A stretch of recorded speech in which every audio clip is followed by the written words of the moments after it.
Okay, so now let us go for now next topic in polity, that is fundamental duty. You know, when we made constitution, our constituent assembly made constitution. That time we forgot to put fundamental duty into the constitution. Maybe I'm wrong because that time they did not forget. Maybe they intentionally did not put fundamental duties into the constitution. Because as I've already told you, chief architect of Indian constitution, the father of Indian constitution, Dr. Ambedkar has said that we ransacked almost every constitution of the world. That means हमने सारे constitution को खगोला देखा और फिर then we created this constitution for India. So they must have seen the fundamental duties in other constitutions also. Japan was the country where there were fundamental duties. USSR was the country. But why they did not put fundamental duties in our constitution? Because at that time also, including America, not many countries had put fundamental duties into the constitution. And maybe we thought that it is not required because people are to follow it, people are to do this. It's a common sense, you know. So that was the reason it was not put. But later on, in I think 42nd Amendment Act 1976, during internal emergency in 75 to 77, Indira Gandhi government brought change in the constitution, amendment in the constitution, and through Swaran Singh committee recommendation, fundamental duties were incorporated in our constitution.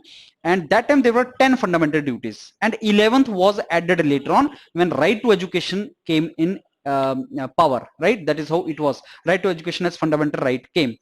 So let's now discuss about what these duties were. First of all, you should know in which part fundamental duties come. They are part 4A and article is 15A. So you need to understand that part 4 was already there. A means after amendment another part was added. So part 4 was there, part 5 was there, and where was to put fundamental duty? After, let us say, DPSP, fundamental right is part 3, fundamental DPSP is part 4, and then I was to put fundamental duty. I cannot put fundamental duty at the end. तो बीच में insert करना है बीच में, तो आप ए लगा दोगे, amendment, that is the meaning of that. So part 4A and article 15A are related to the fundamental duties.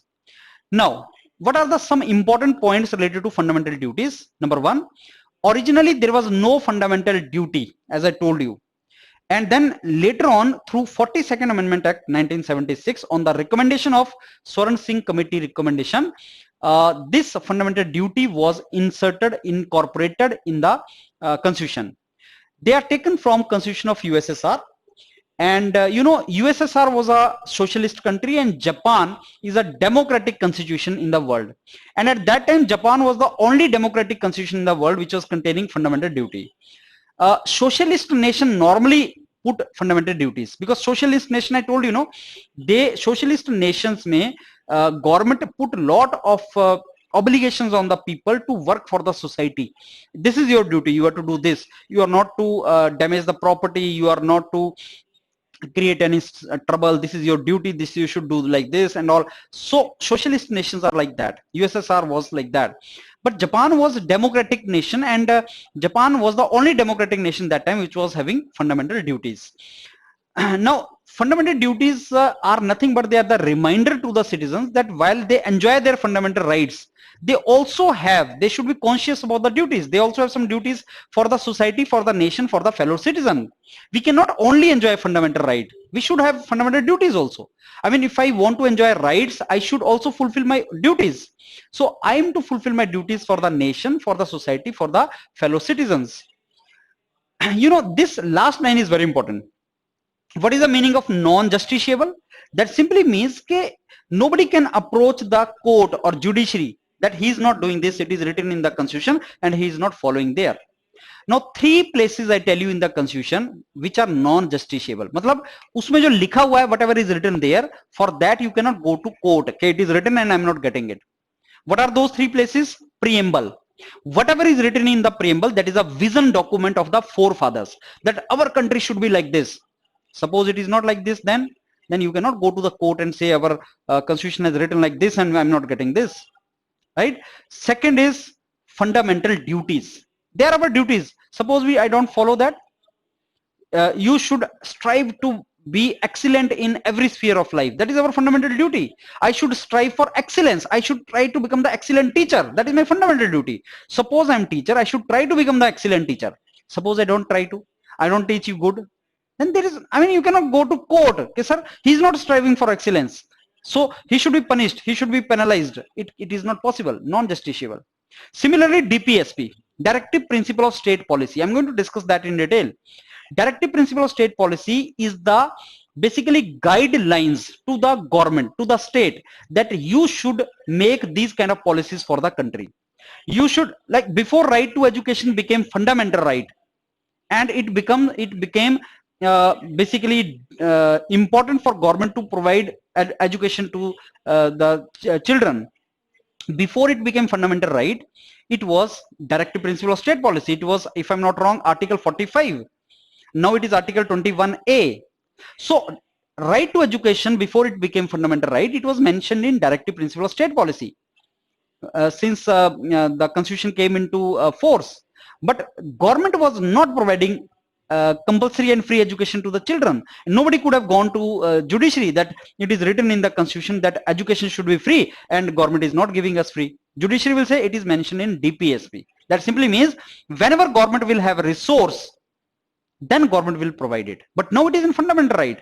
Now if you go to court, okay, sir, I'm not getting free education, elementary free education I should get, I'm not getting, then judiciary is going to tell government that you have to provide it because it is fundamental right. So three places, which are these: preamble, directive principles, and now fundamental duties, they are non-justiciable. Always you remember that.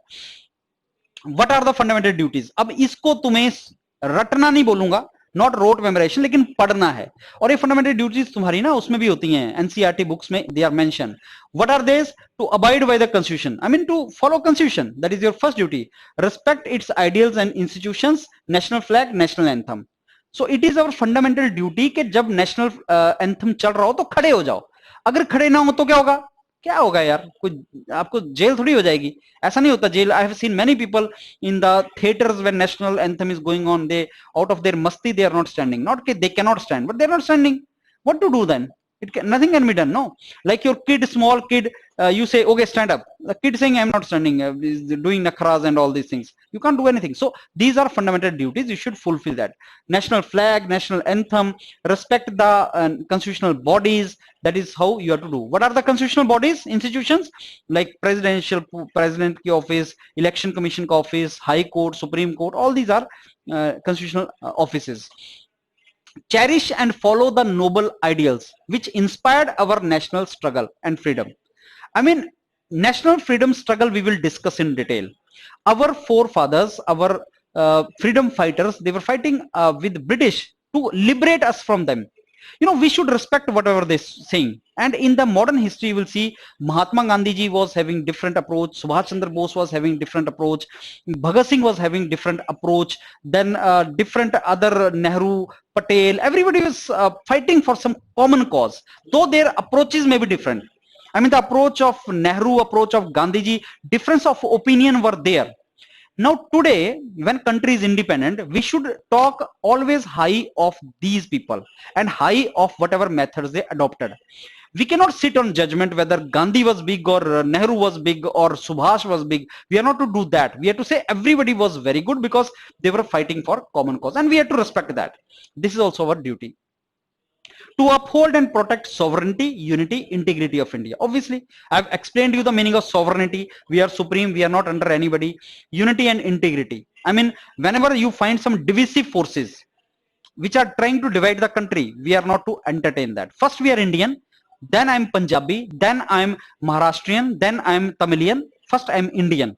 That is called unity and integrity. So you are to have that feeling. You should not have that feeling, okay, he's Tamilian, he's South Indian, he's North Indian. You are not to have that feeling. You should have feeling of country, and everybody is country fellow. Defend the country and render national service when called upon. When there is a war or something and you can serve your country, you should do that. Like COVID, we are fighting. No, there's a common basically challenge this nation is having during COVID. So we have to fight it together. Whatever you can do, if you're a doctor, you do that. If you can create employment and feed somebody, you do that. That is your duty. You know, you should do that. Promote the harmony and spirit of common brotherhood amongst all the people of India, transcending, I mean, going ahead of religion, language, religion, region, section, diversity, and renounce the practices derogatory to the dignity of women. इसमें क्या लिखा है 5 में? You need to promote the spirit of common brotherhood. You are Muslim, I am Hindu, he is Christian, he is Sikh, but we all are Indian. So you should not hate anybody because of religion. You should respect differences. Okay, sir, I am North Indian, you are South Indian. There are different languages, there are different culture. You start respecting those things. You should not hate anybody because of their differences. You are Hindu, I am Muslim. So different religion hai, but you should not hate anybody. You should not create differences. Common brotherhood we have to promote. It is a country for all people, and you should not try to create some kind of difference that okay, by religion there is a difference, by region there is a difference. You are not to do that. By caste, I'm lower caste, is upper caste. Don't do those things.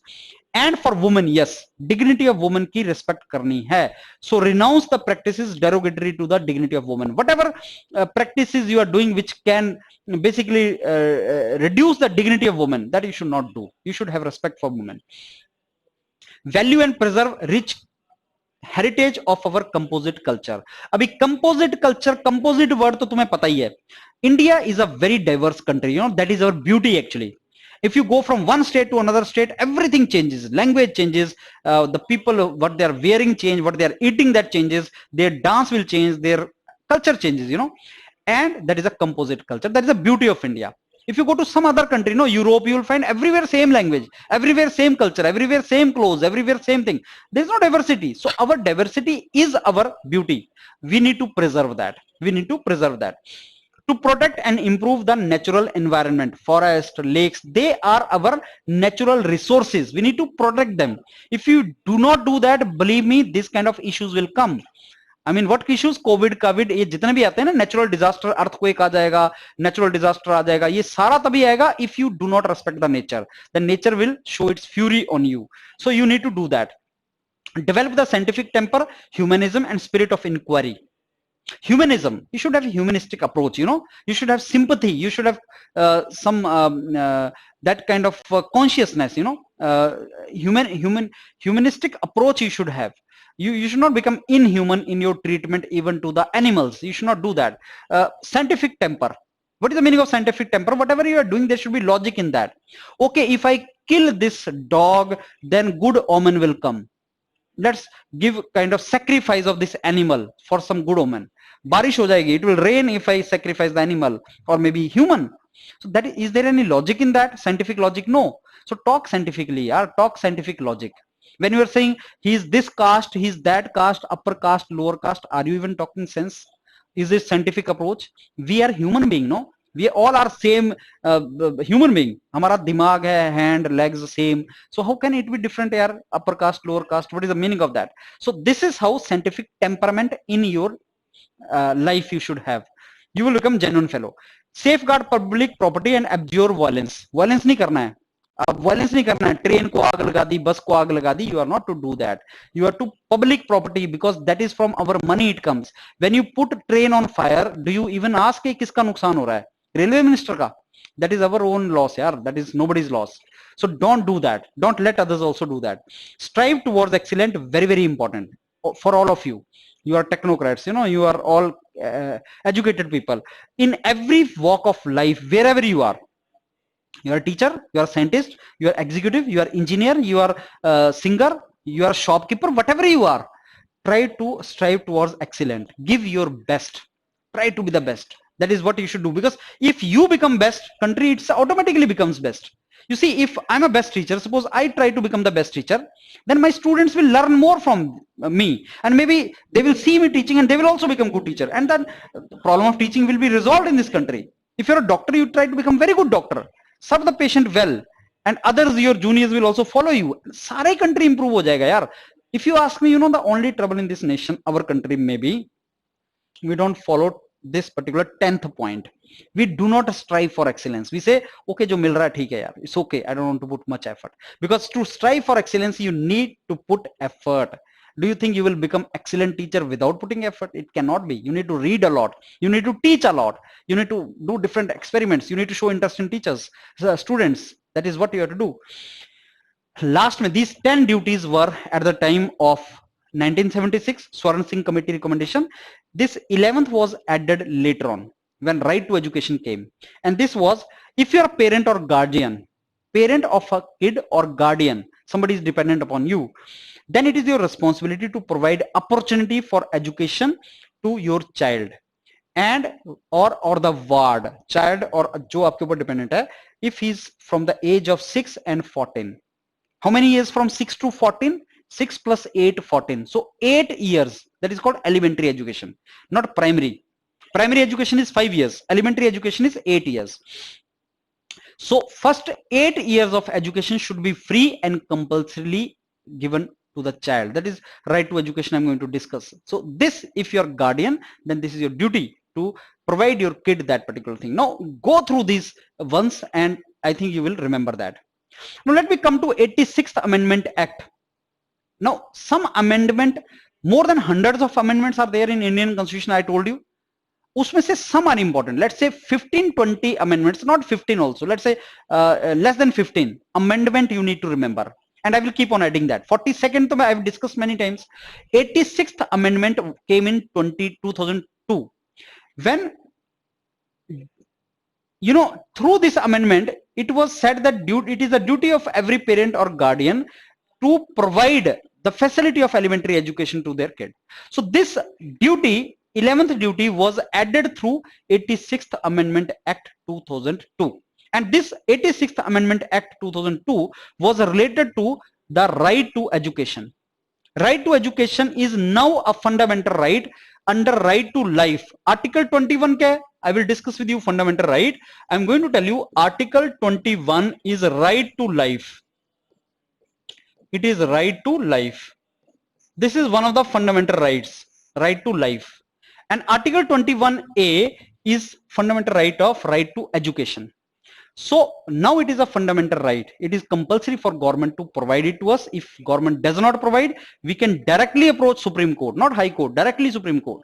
Because if your fundamental rights are violated, then you can directly approach Supreme Court. For other rights, you cannot directly approach Supreme Court. First you have to go to lower court and then High Court and then, but for fundamental right, you can directly approach Supreme Court. Now 86th Amendment Act 2002 has put this Article 21A in the Constitution, providing free and compulsory education to all children for elementary education. That means from 6 years of their age to 14 years, they have to provide this. And that is the reason till 14 years of age, children cannot get employment. Child labor हो जाएगा वो 14 साल से कम, 14 years से कम will be child labor. So that also I'm going to discuss. That is also fundamental right. So there's a linkages are formed, you know. So which amendment act we have to remember, sir? Now this amendment act we have to remember. 86th Amendment Act 2002. What happened? Right to education came, and through this Article 21A was inserted or incorporated, and same fundamental duty, 11th fundamental duty, was added into this. Right? So elementary education was provided through this particular. So remember this Amendment Act, remember this article. So Sarv Shiksha Abhiyan, education for all these things started to provide then to give basically way to this fundamental right.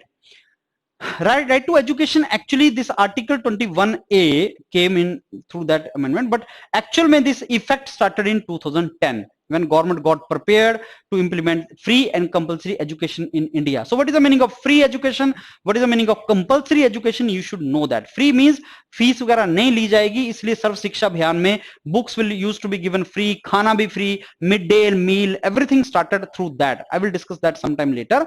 तो free होना चाहिए सब कुछ, कपड़े, books, everything. If you cannot afford, you take it. Food also, if you can afford, midday meal scheme, food भी आप school में खाओ.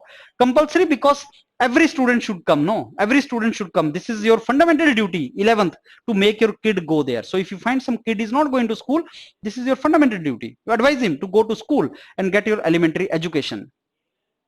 You know, before right to education became fundamental right, it was mentioned in DPSP. In DPSP under Article 45, there was a provision for free and compulsory education. It was already mentioned there. But as I told you, DPSP is something which government should do. Government has to do, nahi, government should do. If government does not do, it is not justiciable. You cannot approach Supreme Court. But now once it becomes the fundamental right, government has to give it to you.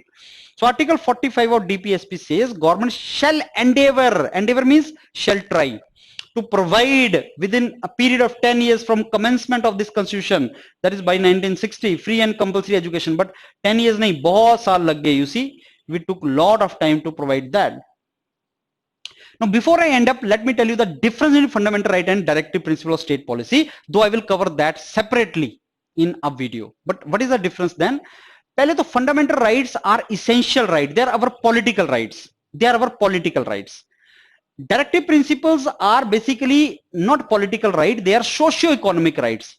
They are our socio-economic rights. You know what is the difference between rich country and poor country? Both the countries have fundamental rights for their citizens. American citizen and Indian citizen both enjoy fundamental rights. State cannot take that from us. We can go to judiciary. But the difference is the citizen of US have socio-economic rights also. Right to employment, right to basically if unemployment allowance, you know, so right to free medical services, because government is rich so they can afford it. So here's the difference. You understand? They are mentioned in part 3, it is mentioned in part 4. Obviously, it is a negative in nature, it is positive in nature. Negative means government should not do this, don't do that, don't do that, don't do that. And this says government should do this, should do this, do this, do this. So Constitution tells government to do something, that is DPSP. Constitution tells government not to do something, that is called basically fundamental right. Yes, they are legally enforceable. In fact, if they are violated, you can directly go to Supreme Court. They are not legally enforceable, non-justiciable. Political democracy, socio-economic democracy, right? So law not required for its implementation. Yes, if something is to be given in this, government is to come out with the law, but they are already there in the constitution. So I believe now, I think we have understood little bit about what was the fundamental duties, in which article it comes, and how it is different from fundamental rights, and some important points about that. As I told you, slow and study. I mean, keep learning something in the polity every day and keep making the link with other domain, and one fine day you will become champion in this polity, and you will understand it very well. Fine. Thank you.